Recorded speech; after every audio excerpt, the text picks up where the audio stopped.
asalaamaaleykum internet Actu 221 yi mbégte la ñëw contentement di jàkkaarloo ak yéen tey ci seen entretien ak Marc Tendin nekk secrétaire général du syndicat démocratique des travailleurs de Dakar Dem Dikk tey moom lañ fas yéene seqal benn waxtaan Marc ñu bàyyi la nga nuyoog internet Actu 221 yi.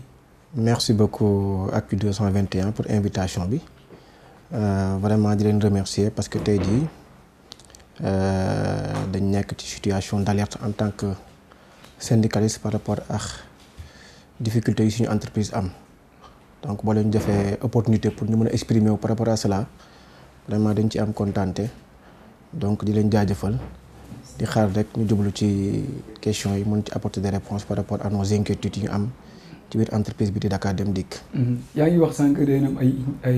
njàqate ay inquiétudes yu ngeen am seen entreprise. te bu ñu gisee seen directeur bu bees bi muy Ousmane Sylla bi ñu ko falee pratiquement matagul 1 an te bi muy ñëw bi muy def bilan 100 jours mi dafa wax ni entreprise bi actuellement relevé na niveau bi fu ñu ko fekkoon ak fu ñu ko yóbbu am na kii donc bu ñu toogee quelque temps après nga bëgg ñu wax quelques mois après ndax février la defoon bilan 100 jours mi nga ñëw dañuy wax ne entreprise dafa nekk ci ay difficultés lan moo waral difficultés yi ak lan mooy situation bu tey. C'est une question vraiment bu intéressant parce que malheureusement les efforts état yu muy def ci renouvellement parc automobile bi ak l'équilibre compte d'exploitation bi ci ko defee subvention yi d'équipement ak compensation financière yi souvent ne sont pas suivis de performance mais au contraire ay échecs inhérents la ñuy gis parce que day fekk ni ñuy dénk entreprise bi souvent dañ koy dénk nit ñoo xam ne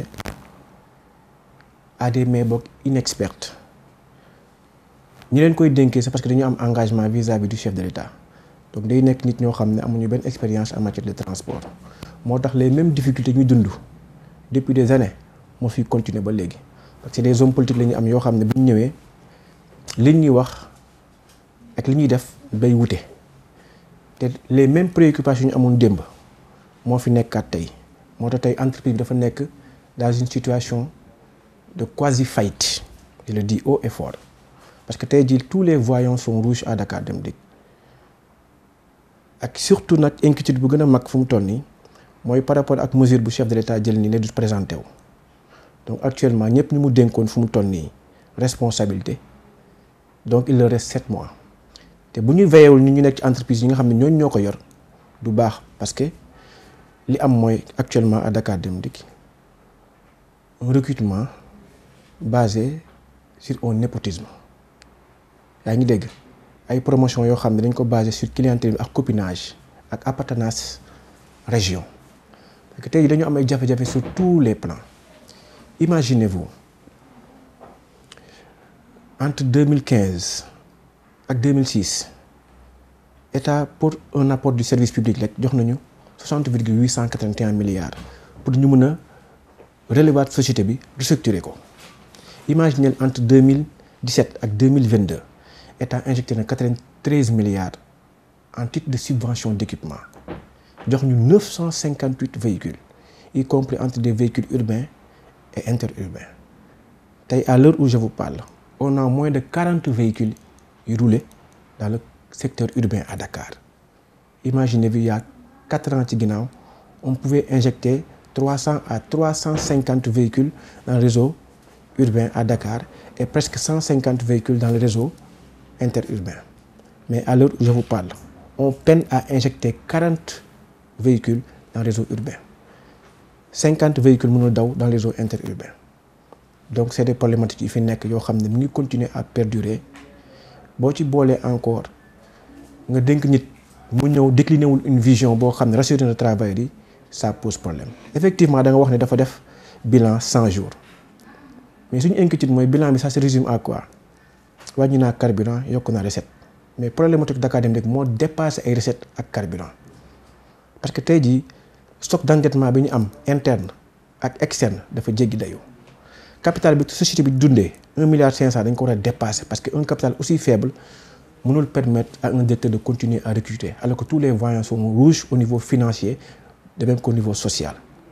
mais moom defoon na annonce que ni dañuy recruter 1400 bus avec la collaboration de l'État du Sénégal ñu signé ko avec un groupe italien les 1400 bus c'était au mois de juin bii la ñu en 2 phases mois de juin bi la yéen ñi waroon ñëw ana bus yooyu noonu. xam nga loolu bi mu amee c'était un cri d'alerte bu travailleurs yi ñaax état comme d'habitude ne ko malheureusement da ngay dimbali Dakar Dem Dikk chaque fois da nga koy dimbali mais malheureusement vous n'avez pas un œil regardant dans ce qui se fait. Macky Sall ce qu'il a fait en matière de transport ci Dakar Dem Dikk benn président bu su ko def mais malheureusement c'est ce même Macky Sall mooy bàyyi cette situation pourrir comme cette situation nu mu pourrir au niveau de la poste parce que tey poste li muy dund nii Macky Sall moo laissé une situation pourrir mu am recrutement abusif ba tey poste egg ci 19 milliards de masse salariale te indiwul état presque lu bari ba tey ji état jël mesure à partir du 1er mai et on va rationaliser les effectifs def licenciement économique ak départ volontaire génne une enveloppe de 25 milliards pour wàññi effectif de 2787 agents c'est la même situation qui prévaut à Dakar Dem Dikk. mais yéen bu ñu naree wàññi seen effectif day poser problème parce que avec l'annonce des 1400 bus on prévoit le recrutement de 2000 employés mu nar yóbbu ko plus de 5000 avec les 3000 et quelques yi nga xam ne moo fi nekk. moo tax ma ne la bu ñu mayul syndrome bi dal poste moo ñuy dal parce que dañu gis ne ñoom à part poste lu mu leen di coûter aussi cher parce que dañ ne su ñetti sociétés yi ñu nekk société à difficulté au Sénégal yoo xam ne dafay coûter cher à l'État mooy poste Dakar Dem Dikk ak Air Sénégal te déjà jël nañ mesure avec la poste kon ku ci war a topp. poste 19 milliards de masse salariale Dakar Dem Dikk 14 milliards de masse salariale te on apporte 0 franc à l'État poste sax tane mi ngi indil 6 milliards État mais ñun 0 franc est-ce que un État peut continuer à payer 14 milliards de masse salariale du am dara actuellement yow mi bëgg jël bus à Dakar Dem da ngay toog ci arrêt lu yàgg doo gis bus donc problématique boobu mi ngi perdurer moo tax ñuy alerter ne ñun luy bañ mu dal poste la ñuy bañ mu dal ñu parce que 1400 bus yooyu bu ñu koy promettre dañu fekkoon le taux avait vertigineusement chuté avec un taux d'indisponibilité faible taux de panne assez élevé moo tax ma ne tey presque 40 véhicules la ñu am on avait 400 véhicules il y a 5 ans on se retrouve avec 40 véhicules te 40 véhicules yooyu boo ko génnee le matin sax avant 9 heures déjà presque la moitié rentré waat na def avec des pannes donc c'est une problématique imaginez on nous promet 1400 véhicules depuis 2020 on est en 2023 on a encore rien on a justement deux simplement échantillons te alors que état mi ngi trouver d'autres alternatives pour répondre aux préoccupations des Sénégalais en termes de déplacement parce que part Dakar Dem Dikk sur le marché de déplacement à Dakar dafa faible parce que tey ji aftu moo ñu demee Ndiaga Ndiaye ak ñeneen ñi parce que aftu mi ngi ci à 50% de déplacements motorisés à Dakar Ndiaga Ndiaye y compris car rapide ñu ngi à 40% taxi yi ñu ngi à 20% ñun Dakar Dem Dikk on était à 10% il y a 4 ans maintenant on est à moins de 6% des déplacements et c'est encore grave yaa ngi dégg donc pour faire face à ça on a besoin de véhicules pour pouvoir exister te li gën a grave mooy tey jii état dafa trouver d'autres alternatives par rapport ak projet bu mu def pour changer l'écosystème des transports mu restructurer le part du transport par rapport au programme prioritaire bi muy def ci axe 2035 bu PSE bi pour changer l'écosystème des transports parce que Dakar Dem Dikk mënul fexe respecter cahier de charge bu ko lié ak convention de concession bu ko lié ak état ak bi nga xam ne CETUD mooy saytu loolu yëpp état ne comme Dakar Dem Dikk mu répondre à ces exigences de transport forcément état dina créer ay alternatives yooyu mooy gaañ Dakar Dem Dikk imagine ñu ne la BRT on y met 306 milliards pour 144 véhicules articulés qui roulent à l'électricité nga xam ne c'est des bus à haut niveau de service avec un couloir qui est dédié amul embouteillage amul dara. mais votre directeur dafa waxoon ni loolu c'est une bonne nouvelle pour Dakar Dem Dikk. ce n'est pas une bonne nouvelle parce que moom politicien la noonu la mën a wax il ne peut pas contredire le président de la République mais ñun en tant que syndicalistes en tant que des hommes chevronnés des techniciens du transport nous savons que la concurrence sera rude et c'est une concurrence qui est déloyale. Pourquoi? Parce que dans d'autres cieux, dans d'autres pays de la sous-région proches comme le Maroc et la Côte d'Ivoire c'est une société de transport yi ñooy gérer yooyu yëpp dinaa ci ñëw après jox la les exemples def comparaison avec la Côte d'Ivoire bi nga xam ne dafa ñëwoon jàng ci fii transport en 2005 compte tenu difficulté yi ñu amoon par rapport ak seen guerre bi amoon en 2010 ak 2002 pour ne dire que on est tellement en retard par rapport à eux ñi nga xam ne ñu leen ñëwoon jàngal fii ñu delluwaat mais état teg BRT 306 milliards pour 144 véhicules articulés te bus yu gudd la boo ko fi tegee Dakar daanaka presque réglé na presque la problématique des transports dans la banlieue état parewul ci foofu mu créer encore un réseau bu ñuy wax réseau de restructuration des transports collectifs mu def ci un financement de 321 milliards pour 400 véhicules yoo xam ne dañuy créer 32 lignes SETUD moo war a gérer projet boobu pour 2 dépôts de remisage 2 dépôts de maintenance yoo war a commencer à exécuter ce projet là en 2025 loolu bu duggee fii te ñun amuñu bus alors que 3 ans ñu dig bus gisuñu ko ñun fan lañ jëm. mais bu tombee rek bus yi ñëw yéen Dakar Dem Dikk nekkatul à Dakar seulement da ngeen def Sénégal Dem Dikk actuellement vous êtes dans la sous-région sax yéen a ngi def Afrique Dem Dikk donc ce qui veut dire que ne les régions avec la équité territoriale bi nga xam ne l'État du Sénégal mu ngi koy wax avec les directeurs yi nga xam ne jot nañ fay jaar ñenn ñi ñu ngi yóbbu ci régions yi boo demee par exemple au niveau du Fouta ñu ngi am ay bus Ziguinchor am nañ bus Kédougou récemment am nañ ñaari lignes donc yenn régions yëpp suñu amee Dakar Dem Dikk ça vous permettra que au lieu que ngeen rester Dakar ngeen dem dans les régions. On veut élargir notre horizon de transport et ce qui est normal parce que ci statut Dakar Dem Dikk on est appelé à faire tout type de transport que ce soit interurbain que ce soit urbain de même que le transport maritime ainsi de suite yaa ngi dégg faire du warantage et ainsi de suite être des concessionnaires en plus mën na créer usine de montage ci truc yoo xam ne bokk na ci statut Dakar Dem Dikk et dans cette dynamique lañ lancé 2017 les lignes interurbaines pour pouvoir desservir l'ensemble des régions c'est une dynamique boo xam ne salutaire te ñu ngi ci mais day fekk nga am des moyens pour le faire. On avait bien débuté avec l'appui de l'État entre 2017 et 2019 ñu amoon ci presque 255 véhicules interurbains y compris entre des minibus et des bus Tata de haute gamme mais malheureusement parc boobu dafa chuté ba ñu ngi à 50 véhicules tey jii boo demee à terminus Liberté 5 pour nga am départ pour dem dans une région souvent dañuy observer ay retard parce que manque de matériel bu benn bus jëlee ay usagers dem ba ci yoon bi panne on est obligé de ut bus Dakar pour remplacer imaginez benn bus panne à Kaolack war a dem fii ba Ziguinchor dañu utaat bus Dakar panne parce que amuñu bus matériel bu doy. mais ces bus yi sax day panne ndax man j'ai vu des gens yi nga xam ne dañ koy jël ñu dem def 2 jours pour ñu mën a yegg Ziguinchor et ça pose problème tamit côté boobu noonu. parce que là la taux de panne yi dafa élevé alors que 6 heures de temps rek ñu yegg. taux de panne yi dafa élevé te loolu c'est une problématique loolu tamit dafay revenir ci problème de maintenance bu ñu am donc mënuñu continuer. Comme li ma la wax am un manque de matériel criard que ce soit dans le réseau urbain et interurbain ñu continuer à recruter massivement te xam nga li gën a garaaw mooy ne le premier ministre dafa joxe injonction à ce que Dakar Dem Dikk arrêté parce que Dakar Dem Dikk comme à l'image de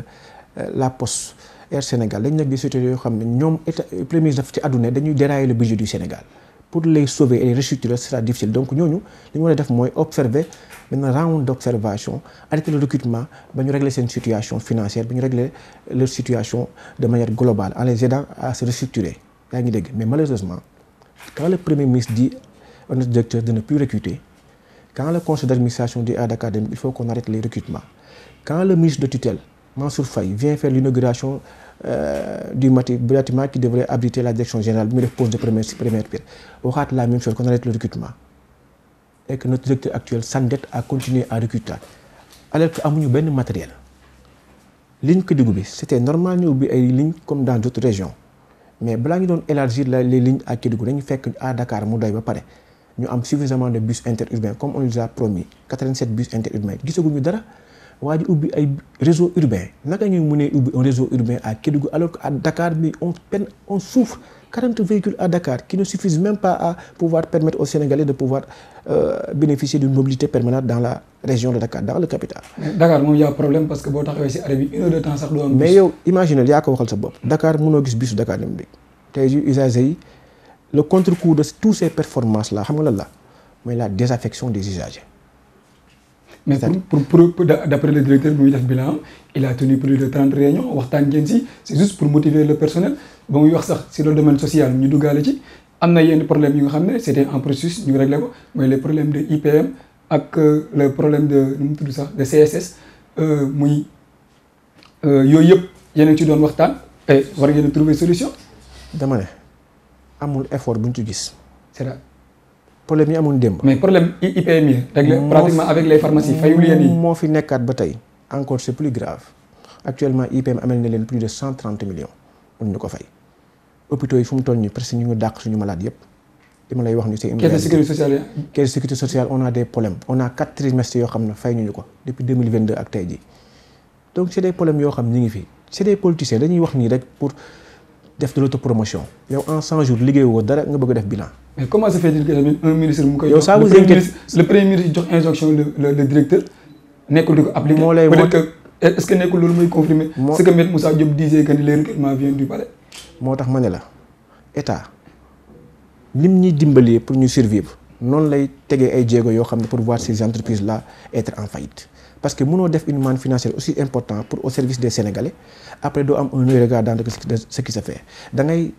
laisser une situation perdurer pourrir ba tey jii après nga bëgg a jël ay mesures comme ni mu jëlee ay mesures comme la poste comme la ñuy wax la poste état moo bàyyi situation boobu mu pourrir recrutement yu abusif yoo xam ne répondent pas aux besoins réels de cette entreprise tey jii mu jël ay mesures pour ne léegi on va restructurer et réduire les effectifs mais bu continuer situation ñooy bàyyi Dakar di ko continuer recruter amul matériel mais même situation moo ñu dal à la poste après qui va payer les conséquences ce sont les salariés des personnes. léegi yéen pour ñu régler problème Dakar Dem Dikk qu'est-ce que vous proposez. Dakar Dem Dikk pour ñu régler problème bi déjà actuellement. mooy déjà foog ñu am matériel bu ñu amee matériel aussi état. mais matériel boobu noonu c'est depuis Maître Moussa Diop commande yi. c'était en 2021. jamono Moussa mu lancé les commandes ba léegi ñëwagul. dama ne amaguñu dara on n'a rien ku la wax na kay le parc a chuté presque 40 véhicules mu am ci urbain presque 50 véhicules des ci réseau interurbain ça devait vous alerter parce que la situation est très préoccupante parce que ki fi nekk nii te li gën a grave mooy ne. état dafa ci buñ xataab bi mu fi nekk daf ko dimbali avec une enveloppe de 5 milliards ci 5 milliards yi ñu jënd ci 2 milliards fay ci ay pièces de rechange yeneen ñu fay ci ñu jéem a réserver les dettes le stock d'endettement intérieur et extérieur ñu jéem ko réserver yaa ngi dégg ñu jël ci aussi une manne importante financière pour essayer de payer un cabinet des millions pour un programme pour un projet de restructuration de cette entreprise là yaa ngi dégg mais malheureusement pour aussi la réhabilitation des gares fay ay architectes des plans pour ñu réhabiliter gares parce que conditions de travail yu nekk dans les dépôts et dans les gares et terminus c'est des conditions inhumaines c'est des conditions d'existence inhumaines et c'est extraordinaire les gens souffrent le martyre dans les gares et terminus parce que c'est des infrastructures qui ne répondent plus aux normes d'hygiène et de sécurité parce que c'est des infrastructures yoo xam ne on les avait héritées du temps de la Sotrac ba léegi defaruñu ko travail noonu la ñu nekk ci compte alors que ñoom seen direction ñu ngi nekk ci direction bu 4 étoiles ils sont à l'aise dans les conditions xam nga bien alors que les travailleurs souffrent en silence mais imaginez ki fi nekkoon génne une enveloppe importante fay cabinet pour mu defal une restructuration war ko dérouler